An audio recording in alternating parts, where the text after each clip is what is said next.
Well, greetings, imagination connoisseurs. Once again, it is I, your Duke of Dope Discourse, your whatever. Call me what you want. John Campea once called me the existential Mr. Rogers. I don't even know what that means. Do you know what? We do a show, The Weekly Hero. This is issue 15. And the reason you watch this is not because of me. It is because of the enchantress of effervescence, or the effervescence of enchantment. Nailing it. Right? Chris Carr, ladies and gentlemen, or as Ray Ora would have you know, Creed. Yes. That's right. Chris Carr, how are you? I'm excellent. I hope, well, we recorded this in the past, but I hope everyone had a very happy holiday. My God, Christmas hasn't happened, but yet it has. Yet it has. We're in a time loop. We're Groundhog Day. Let me ask you something. Okay. What is your most favorite Christmas present you ever got? My most favorite Christmas present I ever got? Oh, okay. This is a little shifty, but as a kid, my dad had this VHS compilation of Christmas specials for me that I loved and adored. Did it have the Year Without a Santa Claus? I'm Mr. It Heat did. Miser, I'm Mr. It had Sun. that on there. It had Claymation Christmas. It had all kinds of good stuff on there. The Garfield Christmas special. And my lovely now husband, when we were just dating our first year together, got me a USB drive. You were just dating for a year? When we had just been together for a year. Oh, We've been okay. together for like a decade now. But we were just like checking. our first Christmas together. He put on a USB drive all of those Christmas specials that I adored because I didn't have a VCR, so I couldn't watch my Christmas specials. Well done, sir. Yeah, he's Well a dreamboat. done. What's your favorite Christmas gift or Hanukkah gift? Well, I'll tell you. When I was younger, my parents, we celebrated Christmas, even though I'm a Jew. But, I think when kids are younger, they don't understand. You can't explain. Well, I mean, Christmas in the sense of Santa Claus is pretty non-denominational. It's a goodwill thing. Yes. And by the way, to me, Santa is a very imaginative character. Yeah. Like I loved, growing up, I loved Year Without, Santa Claus is Coming to Town. Yeah. Put one foot in front of the other, and soon you'll be walking out the door. I love that shit. Yeah. And while I did like the Year Without a Santa Claus, the Burgermeister Meisterburger, he's the greatest villain other than Darth Vader of my childhood. So good. But here's the thing. So one year, my dad made me an AFX slot car set, and it was in our dining room. They moved the table out, and the doors were closed, and because I wanted one, and they opened it up, and it was this huge. And my dad had actually taken plywood and built the track in two pieces where you could link it together, so you could take it down and put it in the garage, so it didn't have to take up space. It was the coolest shit ever. I love that. Like, it was so great, and my dad made it. Like he bought the track, and AFX was the AFX G Plus cars, and they were faster. It was the dopest shit I ever got. Oh, I love that. My dad used to do that stuff too. Because I watched Charlie Brown Christmas, I would always joke about how I wanted real estate for Christmas, or I wanted a pony. And so he made me a stable with fake plastic ponies in it and gave me a deed one year so that I had real estate. Wow. Okay. Can I tell you a story I heard? So here, Jonathan's like, we're never leaving. No. Here in California, this is a true story. Yeah. In Castaic, there was a girl, a 7-year-old girl, who knew, because her family has horses. This is a true story. Was her name Lola? I don't know what She her was name a showgirl. but she asked the county, I don't know if it was LA County, for a license to own a unicorn. That's And precious. because she knew to have cattle and to have, so she wrote the county for a unicorn license. By the way, this is a true story. And this True week, story. they granted her a license. She wrote to, I think it was like the LA County or whatever. She wrote to them and asked for a license for a unicorn, and they said, "Who are we to deny a unicorn and license. if that isn't a Christmas miracle, come on." So that 7-year-old girl, I don't know her name. You'll have to look it up. I heard this story on NPR. Madeline. This is a true story. You think it's Madeline? It really is. Oh, it really is? You looked it up, Taylor? Thank you. Is that her name? Yes. Oh, that's fantastic. A girl named Madeline at 7 asked for a. This is why. Here's the thing. The world is an incredible place. And for all the horrible shit that happens, remember, and this is after Christmas, so you might have gotten fucked already. But if you didn't, remember, the world is a great place. Right? Wow. I mean, I think it is. I hope none of you got fucked in a bad way. Golly. Well, I mean, with presents. Okay. You know what I mean. Yeah. No, I do. Back to us. Back to this. We are going to do a couple stories for you guys to keep you warm through the holiday week that we are taking off from live shows. And we've got a really great one to start with from Taylor here. Taylor, what is the story you have to tell us? I'm just kidding. Imagine. I'm like, I don't know. All right. So this first story comes to us from Collider, and it's that Ryan Coogler revealed the original Black Panther 2 story. This is really sad, just to see what could have been. But I'll read this from the Collider article. It says, in an interview to the New York Times, the movie's director and screenwriter, Ryan Coogler, revealed that the original version of the script featured elements that would have made it wildly different from the rest of the Marvel movies. And then they go on to say that one of the key differences would have been that the son... Ooh, am I allowed to spoil Wakanda Forever? Yes. Yeah. Okay. People We're in the spoiler safety alert zone now. But the son who shows up at the very end of the movie in the original script would have happened at the beginning of the movie. And then another part that they mentioned in this interview was that the opening scene was going to be animated. So it just would have been like drastically different from what we ended up with. And it's just sad to see what could have been. And we'll just, never know.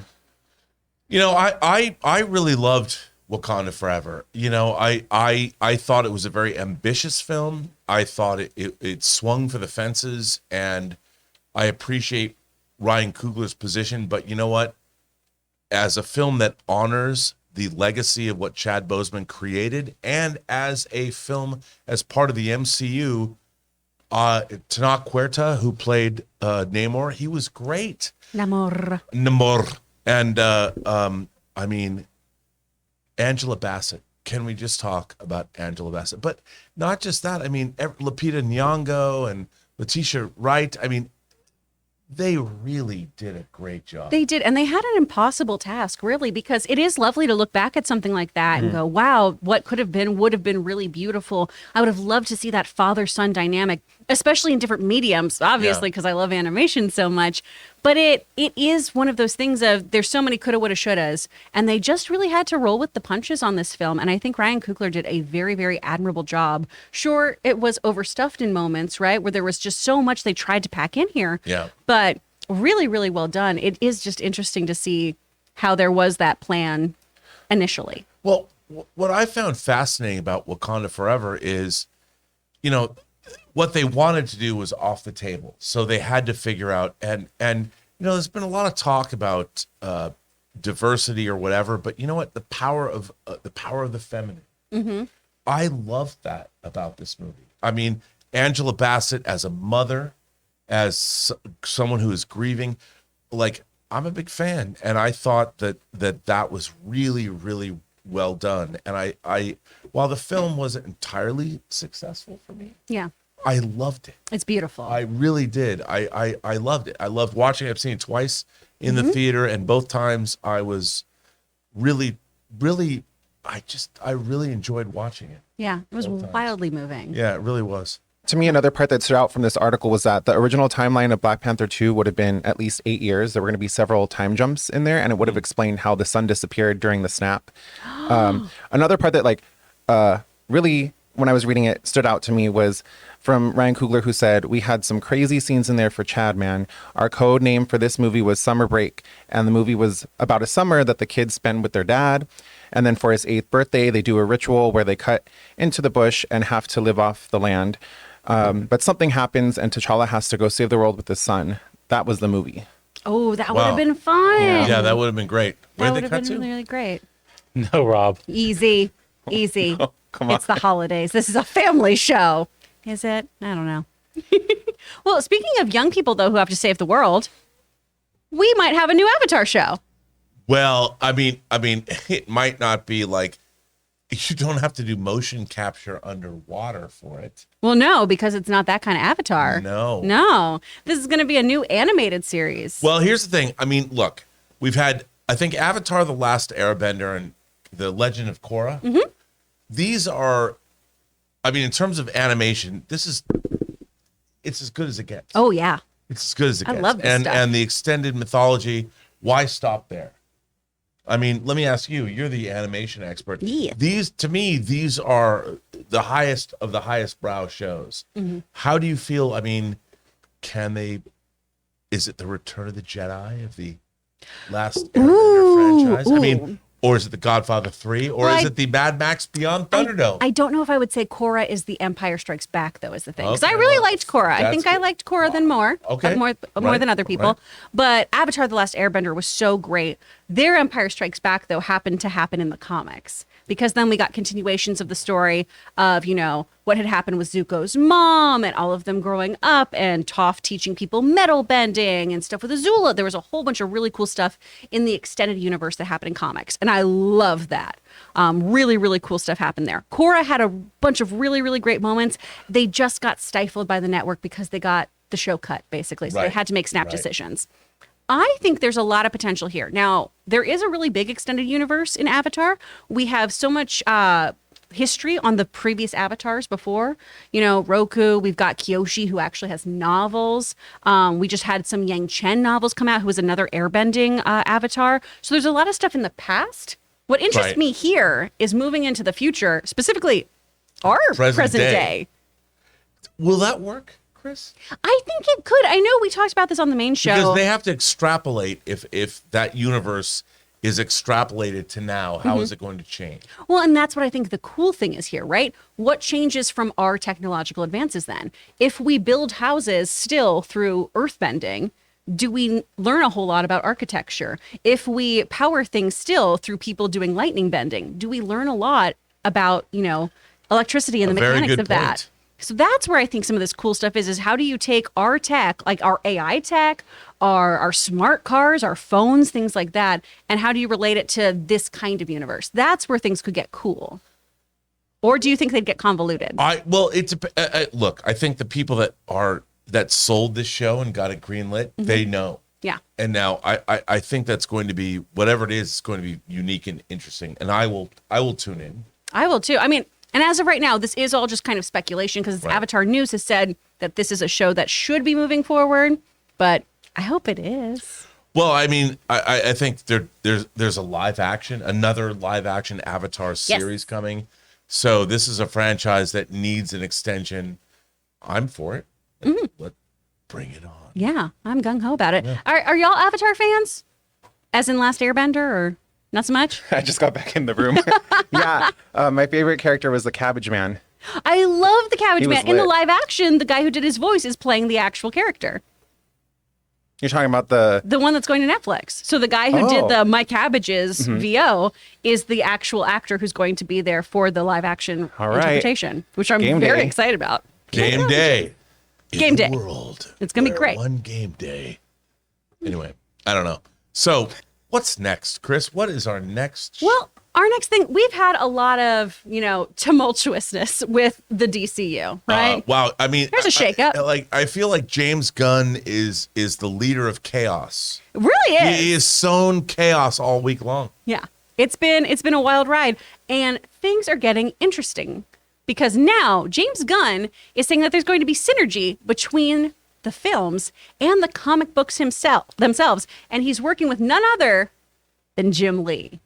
Well, of course, here's the thing about Jim Lee. For those of you who don't know, Jim Lee was at the forefront of what they called the California style Yes. of comic book characters in the 90s.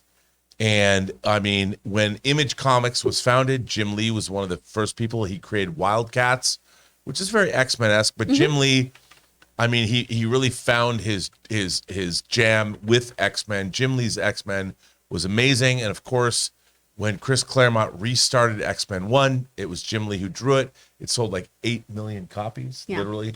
So Jim Lee, who, by the way, is one of the heads of DC Comics, it makes sense to me because Jim Lee, I mean, there's some Jim Lee artwork right there. The way he draws Batman is just chef's kiss. I'm a huge Jim Lee fan, huge. But because he became an executive, he doesn't want to draw. There it is. Yeah, that was Wildcats. Wildcats #1. That's Jim Lee's California style. I mean, I would say people like Will Sportasio and Rob Liefeld and all those guys that started Image. Todd McFarlane, different but So I cool. remember buying this issue in the comic shop.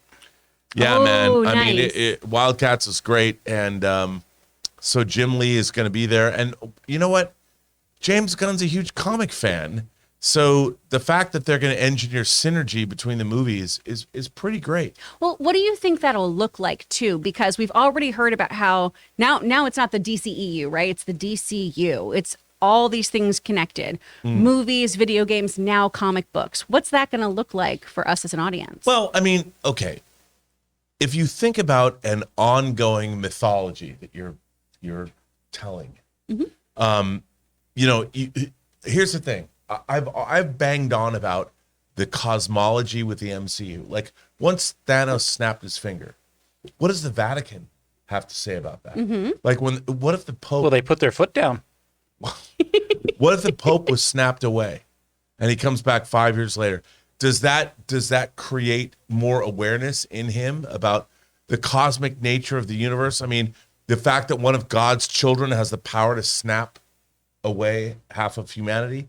I mean, I would hope, and I would love to watch a movie like a Marvel's movie where you deal with a man on the street, one guy who's come back after 5 years. I love the moment in Endgame when Paul Rudd comes back as Ant-Man and he goes and sees his own name on the slabs, and he realizes, and then he goes home and he sees his daughter 5 years older. I mean, that was an amazing narrative choice, but the entire planet has to deal with that. What happens when a family, half of them is snapped and they come back? I would love to see that. And I think that what Jim Lee can do is with a DC Universe movie franchise, they can use comics to fill in those gaps and tell the stories that we might be interested in that they can't tell or they won't tell. Okay, so kind of like supplemental materials? Yeah, or they're going to fill in, like you have a great battle between heroes and villains, but then again, there are lesser heroes, or after the battle, what does a hero do? Ooh. After Superman saves the world and he goes home to Lois, if he's married or not, what does Superman do? Does he go to a movie? I mean, seriously, to be honest, what does a god do when his day is done? Yeah. I think that's a fun concept. I like the idea too of just, using Star Wars as a model, right? We had that whole like, oh, I knew your father in the Clone Wars. Right. And then we cut to later on, we got the Clone Wars, right? I think that'd be really cool for those kind of moments in movies to just be the, oh, I know you from, when we were in No Man's Land. And then we Right. have the comic book that fills us in about that. I think that could be really cool. for No, your I agree. backstory. I mean, everyone wants to tell these meta stories. The real question is, who's plotting them? Yes. And what I want is, I've always said, I want authorship. I want people to tell me a story that I as a audience member can invest in. And if you betray me, I get angry. Yeah. Kind of like modern Star Trek. Oh, there it is. You know what else gets Rob angry sometimes? When we have issues. But before we get to those issues, we are going to take a quick break to hear from our sponsor, the good folks over at DraftKings. Please use them responsibly, y'all. Hey guys, we want to take a second and thank one of the sponsors of this video, DraftKings. This time of year, everyone's excited for the holiday spirit, but what about all the basketball? When it's time to throw down on the NBA action, it's gotta be with DraftKings Sportsbook, an official sports betting partner of the NBA. New customers can bet just $5 pregame moneyline on any NBA team to win their game and get $150 in free bets if they do. Plus, everyone can combine multiple bets for a bigger payout with DraftKings same game parlays. Just download the DraftKings app, use the code CAMPEA, place a $5 pregame moneyline bet on any NBA team to win, and get $150 in free bets if they do. That's code CAMPEA only at DraftKings Sportsbook. 21 plus in most eligible states, but age varies by jurisdiction. See DraftKings.com/sportsbook for details and state-specific responsible gaming resources. Gambling problem? Call 1-800-GAMBLER. In New York, call 877 877-8-HOPE-NY or text HOPE-NY 467-369. Eligibility and deposit restrictions apply. Bonuses issued as free bets. Eligibility and terms at sportsbook.draftkings.com/basketball terms. And thank you to the sponsor of this episode of the Weekly Heroes, DraftKings. Thank you so much, Chris. Yeah. So we have issues. We do. I mean, the things between us, it's not always hunky-dory. And the first issue today I am genuinely upset about because Robert, I tried to do a sweet for you. Wow, you called me Robert. I know. That means it's serious. Mm. I tried to do a real sweet thing because you talked about how you didn't have something on the show. And I went, I'm going to get him that. And I made my husband double check it and everything because it's eBay. And eBay's sketchy. But I got you something and it's not what it was supposed to be. Wait, it felt like... I got you. Wow, I didn't get you shit. What? Wait a minute. But it's not 4K. But it doesn't exist in 4K. Oh, it doesn't? No. Oh, okay. They lied to me on eBay. Oh, are you happy and I didn't botch it? Okay.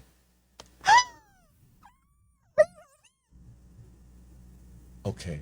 Oh, God. I thought I did it, but okay, cool. This, like MGM, there is no 4K disc of this. What this is a funky, cool steelbook.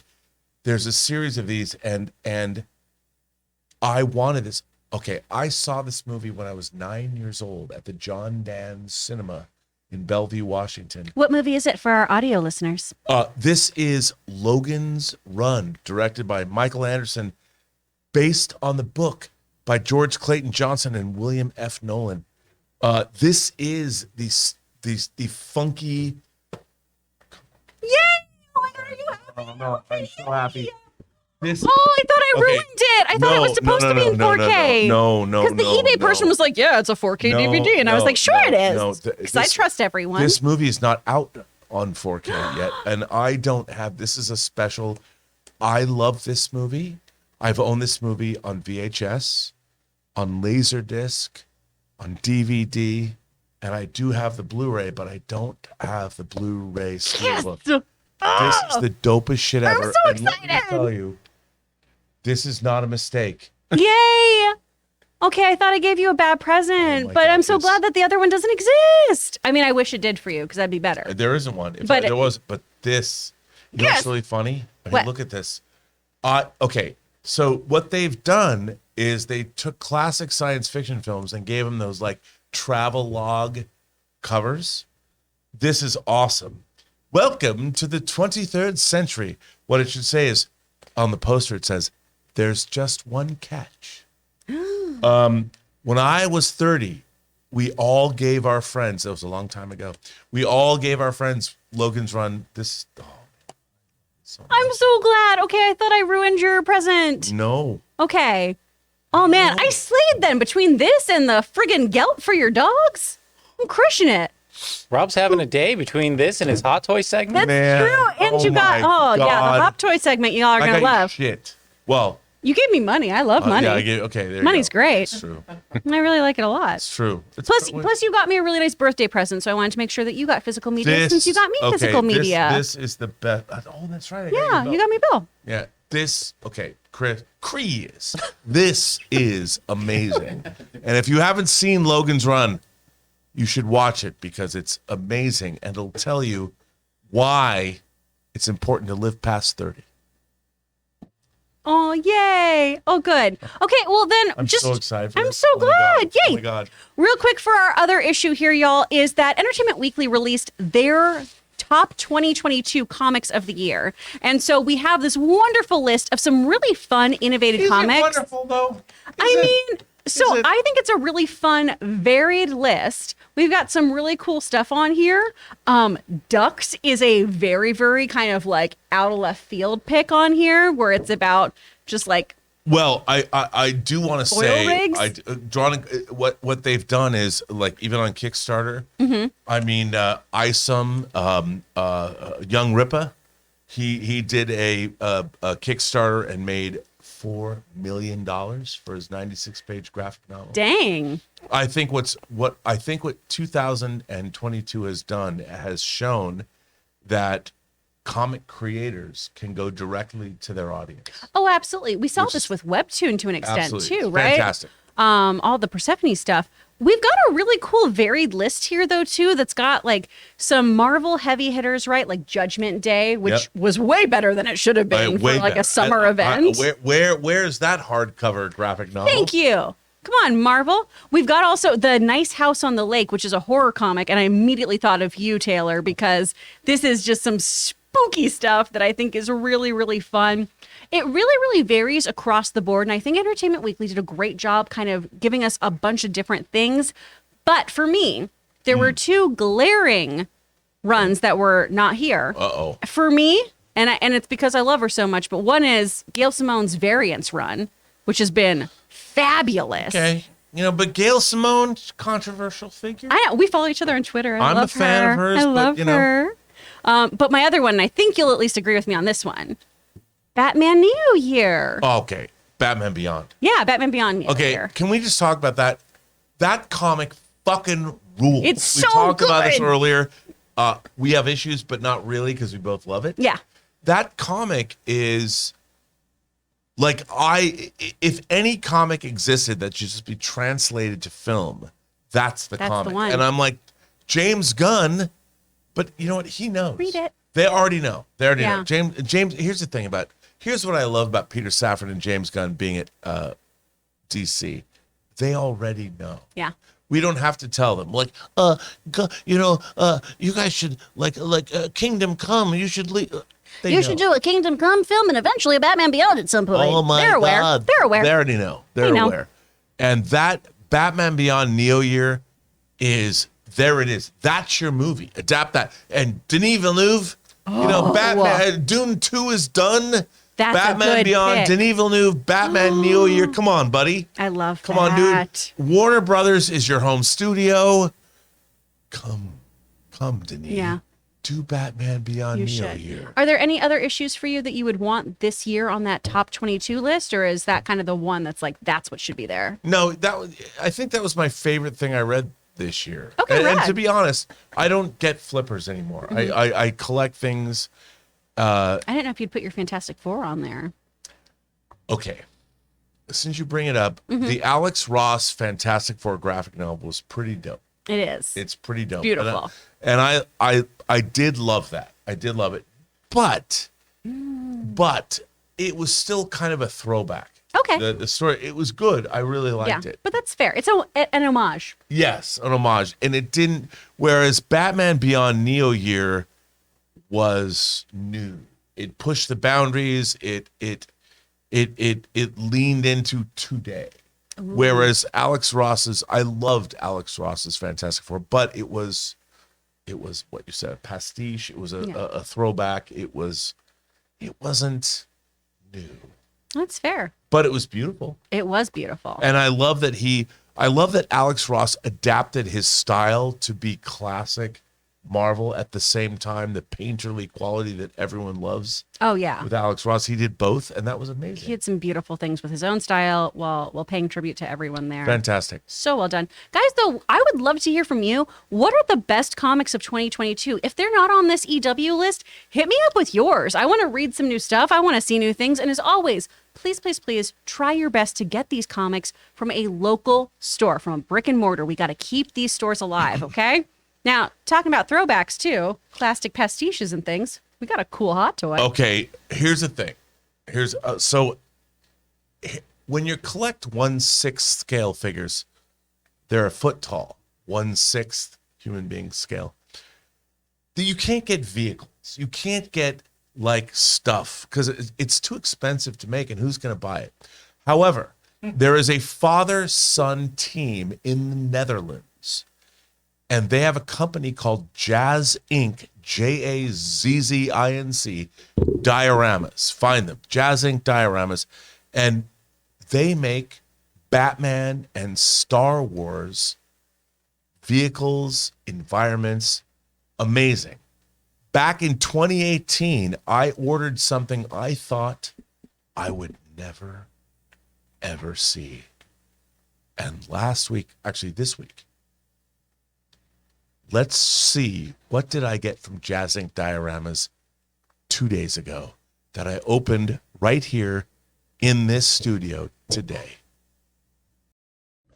All right, everybody. Straight off of learning how to play Mario Kart on the Nintendo Switch, I am here with one Mr. Robert Meyer Burnett. Robert, what do you... Oh, I've never called you Robert before. That feels weird. It does. It feels so... like dirty. It will not...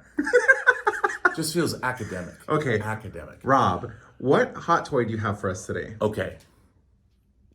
There is a company in the Netherlands called Jazz Inc. Dioramas. Jazzinc Dioramas. It's a father and son operation.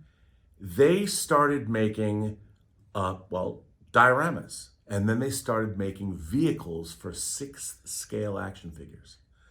Now, 7 or 8 years ago, Hot Toys announced that they were going to make a 1966 Batmobile that I grew up with as a kid. I had a Corgi toy of it. It's my favorite Batmobile. And they made the Burt Ward and Adam West Batman and Robin figures. But they never made the car. I've waited 4 years for this. I started paying for this, and now look at this, dude. It comes with a remote. And look at this. Oh, yeah. Now, here are the Hot Toys Adam West and Burt Ward in the actual car. Light up. This was an extra added feature. If you come back here, look at this. There is actual, come on. The flame that comes out, this is actually attached via a magnet, and there are LEDs in there. I never thought that I would be able, I bought these figures with the express purpose of getting a 6th scale 1966 Batmobile. How incredibly cool is this, Taylor? I can't even, it showed up right before Christmas. My God, after 4 years of waiting, Jazz Inc. makes this. You can see, my God, does it not do, it does all kinds of cool shit. It's unbelievable. Now, to me, I don't know where the thing that's supposed to go here is. I don't know where it is. But to me, this is sheer joy. Even Santa Claus himself could not deliver the greatness that I feel with this Jazz Inc. 1966 Batmobile and my Hot Toys figures of Burt Ward and Adam West. I bought these figures 7 or 8 years ago. I never even took them out of the box until just now, where I was able to put them in the Batmobile, the 1966 Batmobile. My God. This is why I collect Hot Toys figures. This is it, man. I look at this and I feel like I'm 7 years old. It's Christmas morning. This shit, look at this is so dope. Look at that. And if you try and buy the Burt Ward and Adam West Hot Toys figures now, they're like $1,000 each because everyone that's buying them is buying them to get this Jazz Inc. Batmobile. Jesus Christ. Unfucking believable. Dude, I look at this and even Elizabeth, she's like, this is a really big box. What is this? And I'm like, what this is sheer fucking joy. This is joy right here. This is me as a middle-aged man with 1 foot in the grave. I look at this and I feel young as when the world was new. That's Carol Marcus in Star Trek II, The Wrath of Khan. But it applies right here. Look at this shit. This is one of, and by the way, it even comes with a cloth because you got to rub this shit down. You got to make sure it's fucking dope. Come on, brothers. Look at this. All right. Look at this. I have 2 questions. Okay. Question number 1, how much does the Batmobile itself cost? Well, that's interesting. This is all in $1,500 and it's sold out. Wow. You can't get one. But when they first started it, it wasn't going to have any of the electronics in it. And what ended up happening, there's the Bat computer. Look at this shit. It is dope as fuck. you know, and you can do, and it comes with this really cool little remote where you can turn shit on and off. And I mean, my God. So this was $1,500. And yes, it comes with a cloth. You got to wipe it down because, you know, you leave the fingerprints on it. I get it. But what was really interesting about this is Jazz Inc. was unlicensed. They did not have a license to make these. And see, I need to get the thing that goes right here. I don't know where it is. I have to find it. I don't think it came with the car. I looked. It didn't come, but whatever. It's like a little blowhole. Yeah, well, they'll fix it for me. They'll get it for me. What's interesting is, so they had no license to make this, but they were making it anyway. Then Warner Brothers actually came after them, and Jazz Inc., again, a father-son operation. They make unbelievable dioramas for your 6-scale figures. They're doing, so what they did was they negotiated with Warner Brothers and they got an actual license. This is a licensed product. And as you can see, this might be one of the greatest 6-scale things of all time. I mean, I look at this and I'm just like, oh my God. You know what? There's actually a box with the bat repellent. I think I actually did get this. I have to find it. It's out there. I'm going to find it. Doesn't matter. Just take my advice or understand. I will put the stuff that goes right there. It came with it. Dude, I look at this and I'm like, you know, when I was 15 years old, there was a redhead named Marina Pollock, who's the most beautiful woman I'd ever seen. And she was my girlfriend in high school. She was amazing. However, when I see this, I have the same response I had when I saw her for the first time in the hallway of Mercer Island High School. I mean, my God, dude, I look at this and I'm just like, I can't believe this shit even exists. I can't believe it. Oh my God. Like, dude, this is the coolest shit I've ever seen. Like, I look at this, I wish I could put it inside myself and feel the joy. I don't know how you do that. That would hurt. But still, my God, Taylor, this shit is dope. Look at this. Like, with the magnet, the flame magnet you put in, there's LEDs in that shit. Look at that shit. That is crazy. Oh my God, dude. So my second question is, does it come with the shark repellent? Yes. Oh, is that what we're missing? Yes. I mean, there's a little shit. container, and that must be where this is. There's a container. It's on my desk somewhere. It comes with the shark repellent and other features. But Jazz Inc. is one of, like, you know, even as I could never have imagined this. I could never have imagined this. It's so fucking good, dude. Look at this shit. Oh, by the way, look at this. Look at this. This opens up. And look, the back computer is in there. Junk in the trunk. Dude, junk in the trunk? Look at that shit. Oh my God. I mean, dude, come on. I mean, I'm an old, middle-aged fuck with one foot in the fucking grave. But you know what? This shit is going to extend my life. The fact that this exists, I love this. I waited 4 years. I first put money, Jazz Inc. allows you to pay over time. I first put my money down on this in 2018. I waited 4 years. Not as much as Abraham waited in the Bible. Like, he had to wait 7 years for his wife. But I waited 4 years for this, man. Look at this. Oh my God, dude. Come on. How cool is this? How fucking cool is this? Okay, like, what do you want me to say? I mean, You're so happy.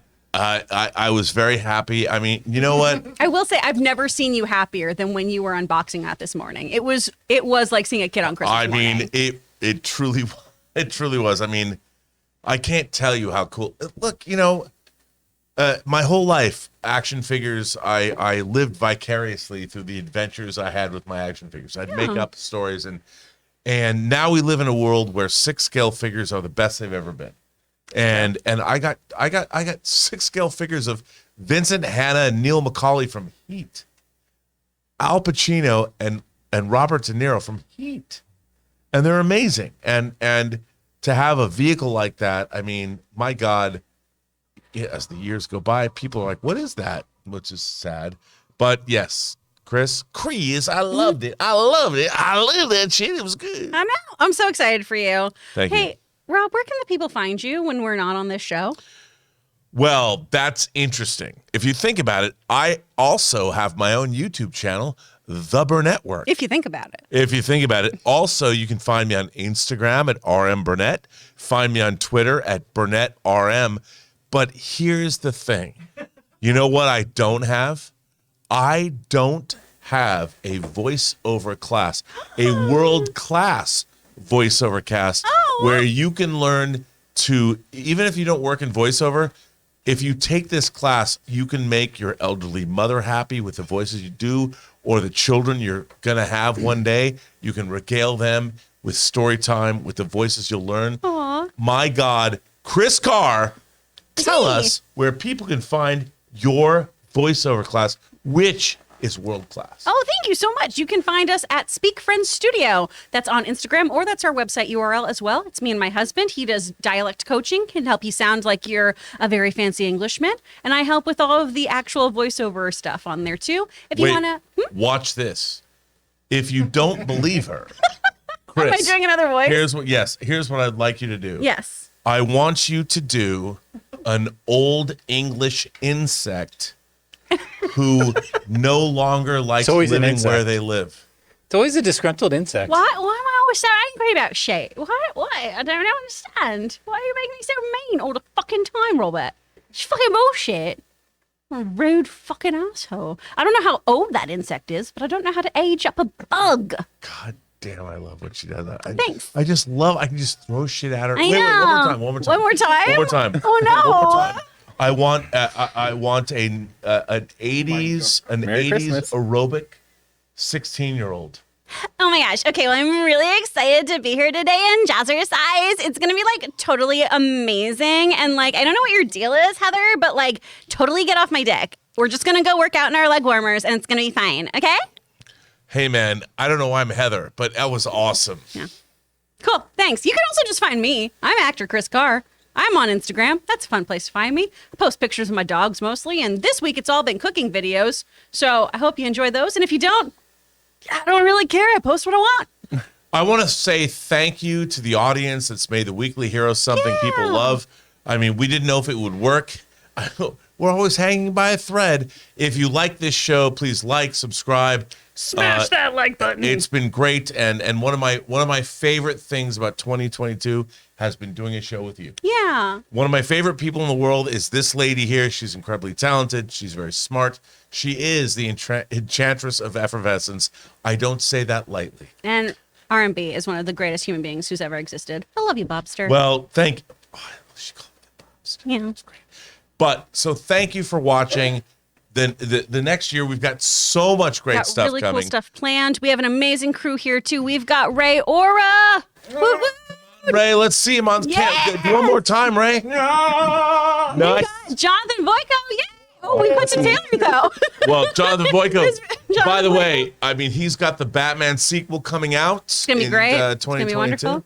And of course, we got Taylor Gonzalez, where you can go find Taylor's takes on 50 Shades of Tay. over on Yeah, his and what is channel. your YouTube channel? So I have a YouTube channel. Last night I put up a Babylon Taylor's Take. Tonight it's going to be I Want to Dance with Somebody, the Whitney Houston movie. It's right here, 50 Shades of Tay with 3 Ys, and I would love to have you there. It's a lot of stuff Okay, on. but I have to ask you a question. After people see this, we will have the weekend of Puss in Boots. Oh. The Last Wish. Yeah. Give us your prediction. How much Puss Watch? How much will the movie make Well, after the Christmas weekend? it's Brooklyn's Pussy throwing up in the Galore, corner. James Bond style, right? And I want it to make as much as Minions did because Minions was huge this year. And Yeah. So I'm trash. hoping it deserves because let me just tell you, here's Minions. Here's Puss in Boots: The Last Wish. That's how good it is. Okay, I'm but I telling you need guys, a word of number, mouth. buddy.